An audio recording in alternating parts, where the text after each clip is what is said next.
welcome to the Raising Kellan podcast. My name is Marsh and I blog at raisingkellan.org, where we curate resources for parents raising children with disabilities. As always, remember the content on this podcast is for your information only, and if you seek advice for your specific situation, to always contact a trained professional. In today's episode 99, we are joined by Laurie Green, Executive Director of the Down Syndrome Association of Memphis and the Mid-South. So grab that cup of coffee, put your feet up, and get ready for some awesome conversation. Welcome, Laurie. Thank you for joining us on the Raising Kellan podcast. Yes, thank you for having me. I'm excited to talk about the walk today and everything we do. Awesome. Before we get started, Laurie, would you mind giving just a brief visual description? I'll just go ahead. My name is Marsh. I am a female of Indian heritage with brown skin and short dark hair, and today I am wearing a white t-shirt. I'm Lori. I am a mom of 5, but I have blonde hair.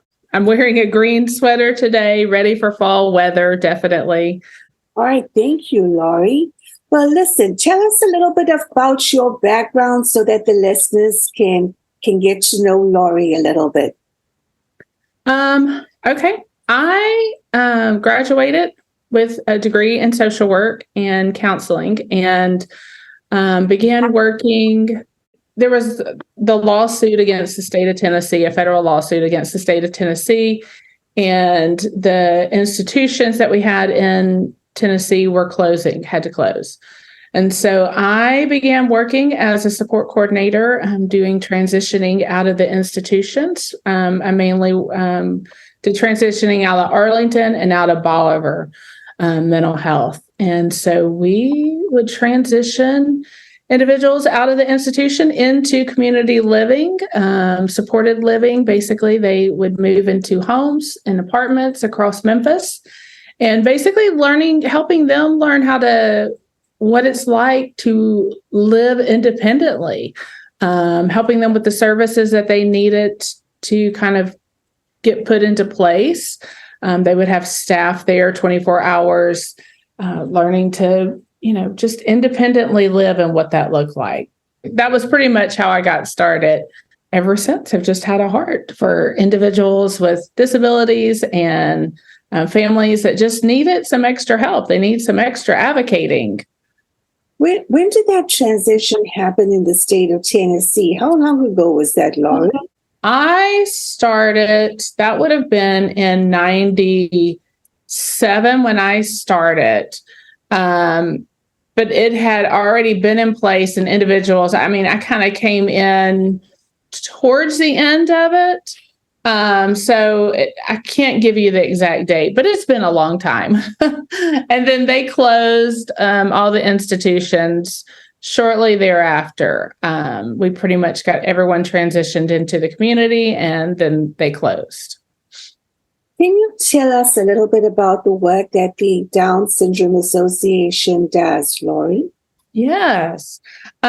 So we are, our mission really is to empower, to advocate, and to really help with getting individuals with Down syndrome included in the fabric of our society. Just being a part of everyday life. And so that's our overall mission. Some of the things that we do, it's Monday morning here. So our self-advocates are coming in, which our self-advocates is a class for individuals once they've graduated or left high school. So they can stay into high school. Of course, you can graduate at 18, and we have some that do. And then you can stay in high school until your 22nd birthday. So if you start school and you're 21, you can stay in there until you're 22. So at that point, we have some individuals that will take college classes. We have one young man that's taking college classes online at Southwest. And then we have another lady that goes to Tiger Life at the University of Memphis. And then some will begin looking for a job and there's different programs throughout the community. And then if they come here for self-advocate class, we're basically working with them on learning to advocate for themselves. Again, with some independent skills, we do a cooking class, which is their absolute favorite. So usually on the mornings, it's from 9 to 12 on Monday mornings. From about 9 to about 10:30, we usually do, whether it's working on job skills, looking at resumes, how do you apply for a job, and just even introducing different jobs and what that looks like so they can begin seeing what do they want to do, where would they want to work, what do they want to do in the community, how do they want to be a part of that fabric of our community. And then the cooking part, they generally will pick out what they want to eat. We'll do the shopping just so that time isn't wasted, but they will come in, read the recipe, and get to cooking. And it's always fun. They love it. We eat lunch together. And then part of that is cleaning up. So we clean up, get everything back in order, and then they'll go home. On Wednesdays, we have our Reading for Life class, which is an adult reading class, just to continue with skills, continue reading, just helping them especially if they do want to go to work, just looking at job skills and things they would have to read on site. So that's another program we have. On Thursdays, we have our tutoring program for school-age kids. So right now we have tutoring from 12 till about 6 or 7 at night. I'm not sure how long she goes. And it's a one-on-one tutoring. Every once in a while, we'll do a 1 to 2 if they're a little bit older, but just helping them with their IEP goals, different things like that they have going on and that they're working on. We are looking to expand that. We have another lady that's probably going to start on Thursday afternoons as well, and then hopefully on Saturdays here soon, because we just have several families that need more tutoring.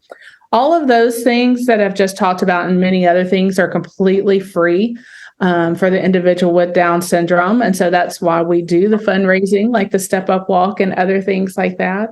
We also, I go to IEP meetings with families just so they're not sitting at the table by themselves, or to help advocate for whatever it is the family wants or needs or whatever's going on in the school system. We also do a reading camp in the summertime for ages 5 to 10. It's a 3-week camp where we have Memphis Speech and Hearing.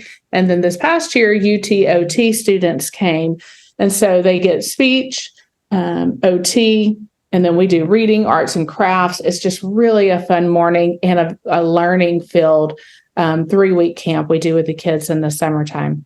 We do lots of social events throughout the year. We'll have our Christmas party coming up in December. We also will do a mom's night. Next year, we're going to have a zoo day. We'll do Redbirds game. We'll do a hustle game, just different things like that. A lot of time those events are free for the individual with Down syndrome, and then families pay a small portion of what a ticket costs, generally not even the full price. We also do lots of trainings. And so coming up for the rest of the year, we have a potty training 201. So we did a webinar earlier in the summer, and it was the potty training 101. And now this is the 201, the second part. I love that, Mari. It's practical, valuable information, Yeah. And the trainings go because we work with families from the time they find out. So it could be while they're pregnant, or it could be after they're born, all the way till death. So we're here and we're going to provide training and different things and activities for all ages. And we really just want to be a network and support group for our families, to come alongside them and just introduce them to other families to walk life together. A question that perhaps might be on listeners' mind is, what is the service area that you guys would draw on? How does that work? Not really. So we are actually the Down Syndrome Association of Memphis in the Mid-South. So we, of course, cover all of Memphis and all of the surrounding counties. within Memphis. We have some families that we've talked to even up close to Ripley. There is a Down Syndrome Association in Jackson, Tennessee. I don't think they have an office. The last time I spoke to her, they didn't have an office. They are kind of more mobile. And then there's one in Middle Tennessee. Then we also, since we're of the Mid-South, we cover Mississippi. So over the border, we have lots of families in Olive Branch, South Haven, in that area. So, and we're trying to do more events over there. We had a Mississippi picnic this summer. We also had our picnic in September over there. We'll do the hustle game. And then we have families over in Arkansas. We have quite a few families over the bridge in Arkansas. So we've started trying to do more things over that direction too, just so everything is not always in Memphis. A lot of our trainings will be here, but as far as social events and just gathering and networking together, those are things we can do with our families kind of in each area. So no, you can join us from anywhere. I mean, preferably within the three areas, I just talked about, but it'd be kind of hard to go to an IEP meeting far away, but anyone in the surrounding area of the Mid-South, we certainly would love to work with and love to reach out to us. I think we had a little bit of an interesting conversation before we hit the record button, and that was that you guys are not necessarily a chapter of a parent organization. Can you speak more to that so that listeners have an idea as to the association and how you guys are organized? So we're not affiliated. Each Down Syndrome Association, there are Down Syndrome Associations across the U.S. And so even across the country, I should say. And so we're just our own nonprofit. We became a nonprofit in 2001. It started as just a family support group. Parents of kids with Down syndrome that got together, saw the need for networking and just community support. And so that was how it started. In each area of the United States, and just the individuals that I've spoken with that are kind of executive directors of other associations, it kind of started the same way. Just there is such a need for having that support group, that network within a community that associations have started as nonprofits. So we do fundraise. Everything that we do and fundraise goes directly back into our families.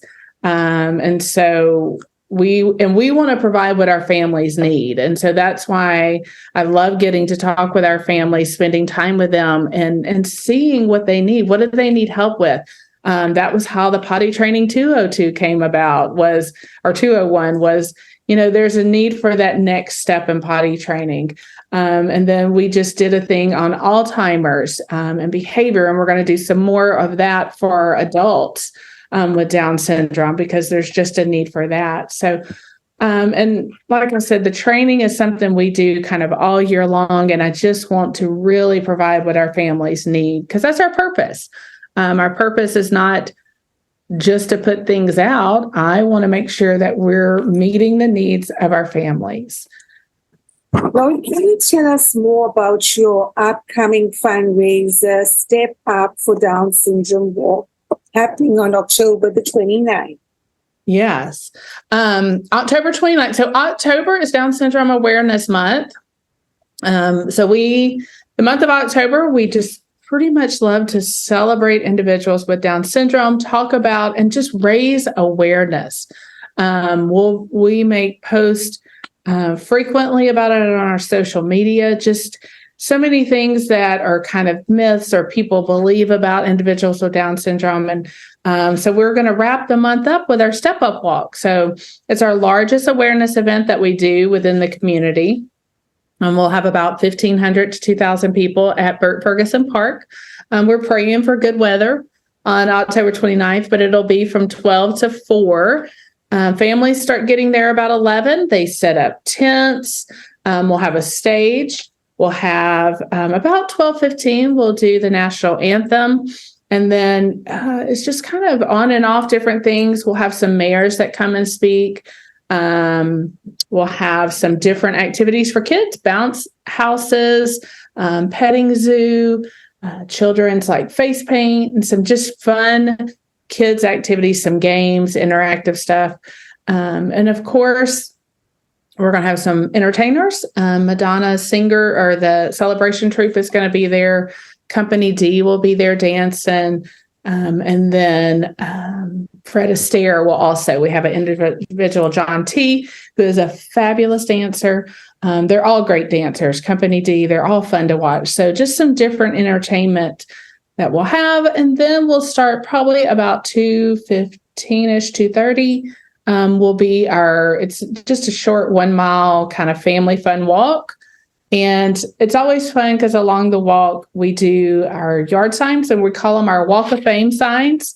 And each individual that sent in their picture and a little quote is just kind of surrounding our walk. So it's just fun to walk. And I think if so often what you hear, and I'll hear this even in IEP meetings, so they'll go, well, the student with Down syndrome or that person with Down syndrome.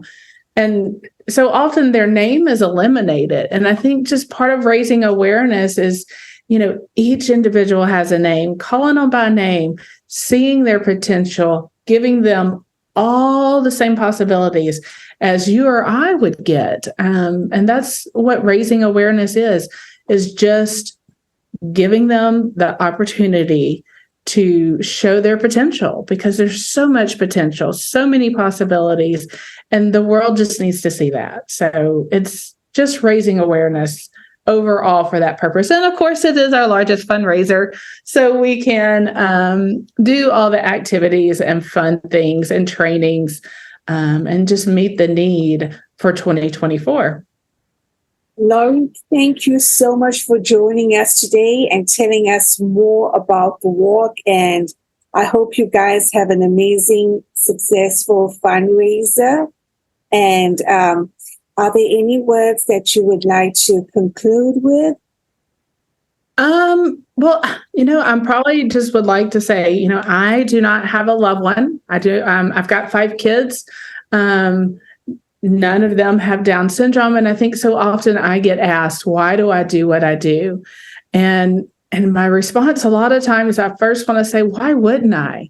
And I think what we need to realize is advocating for someone that just needs advocating for. You don't have to have a loved one with Down syndrome. You don't have to have a loved one with special needs to advocate for someone else.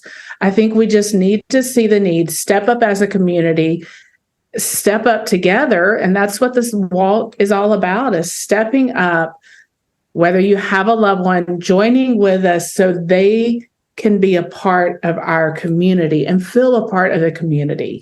And that's what I want more than anything else. And that's what I enjoy doing each and every day. I have the best job of coming to work every day and working with our families. And again, you do not have to have a loved one. There's just such a need. And I get the blessing of having so many families being a part of my life now. And so I would just really welcome and ask people to just come volunteer with us. We have so many volunteer opportunities, just times that we need at our trainings, to have people help us with the kids and teenagers or whoever is there. Plus, we have needs at the walk, and all year we have different volunteer needs. So I would welcome people to volunteer or just come alongside us. I would like to thank Andrew Childers for introducing us, Laurie, and making this connection. Just for parents to perhaps have a way to contact you, what would be the best way to contact you? And perhaps the address of your physical location. Okay. Yeah. So our phone number is 547-7588. You can also go to our website. So we have 2 different websites. So I'm going to give you our Step Up Walk website first. It's DSAM SUDS, and that's SUDS.com. That will tell you all about our Step Up Walk. And then our association website is dsamemphis.org. And we usually will post all of our trainings and events, tells more about us, talks more about Down syndrome and what it is.